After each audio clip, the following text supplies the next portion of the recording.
Ya, saudara-saudara, sekarang saya ada di gereja di mana Petrus dipulihkan oleh Tuhan, atau disebut gereja Mensa Christi. Kata Mensa artinya meja dan Christi artinya Kristus. Meja Kristus, di mana Yesus menyediakan roti kepada mereka. Bapak Ibu diberkati oleh Tuhan, di tempat ini dekat dengan Danau Galilea. Suatu peristiwa yang hebat adalah bahwa pada waktu Yesus bangkit, para murid sudah merasa goncang. Mereka kehilangan guru, mereka kehilangan figur, mereka kehilangan orang yang diidolakan namanya Yesus. Karena apa? Mereka mengharapkan Yesus sebagai Tuhan dan Juru Selamat.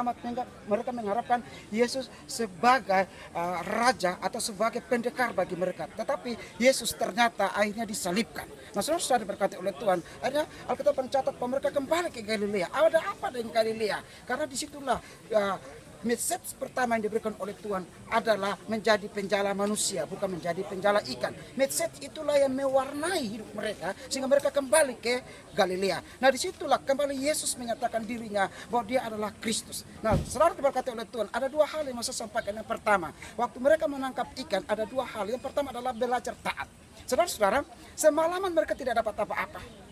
Mereka tidak dapat apa, padahal Petrus dan kawan-kawan adalah para nelayan yang ulung. Mereka bukan baru belajar menangkap ikan, mereka bukan belajar mencari situasi di Danau Galilea, tapi mereka sudah ahli dalam menangkap ikan. Tapi Alkitab berkata bahwa tidak menangkap apa-apa. Kenapa tidak menangkap apa-apa? Karena Kristus belum menyatakan dirinya. Tetapi tatkala Yesus berkata, tebarkanlah jala di sebelah kanan, maka Alkitab berkata mereka menangkap ikan yang banyak. Kenapa? Hal pertama kita belajar, ketaatan itu penting.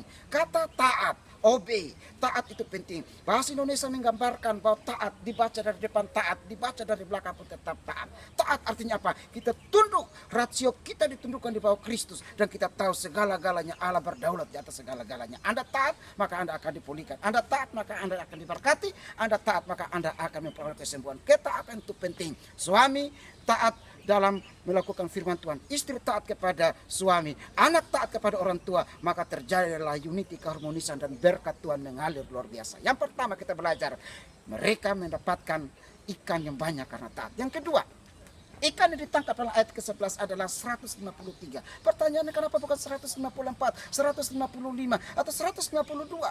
Karena di dalam bahasa Ibrani bahwa kata atau huruf itu mempunyai arti. Alef, bet, gimel, dalet, he, waw, sain, ket, tet, yot, kaf, lamet, mem, nun, samek, ain, pet, sade, kof, resin, tau. Dari alef itu 1 sampai taf itu atau tau adalah 400. Semua huruf itu punya arti. Apabila huruf itu diartikan, maka Ani Elohim dijumlahkan, jumlahnya adalah 153. Kenapa 153? Karena Yesus ini menyatakan bahwa dia adalah Allah. Allah yang berkuasa atas langit dan bumi. Dia berkuasa atas ikan-ikan di Danau Galilea, Danau Tiberias ini. Sehingga menghimpun jumlahnya harus 153. Kenapa?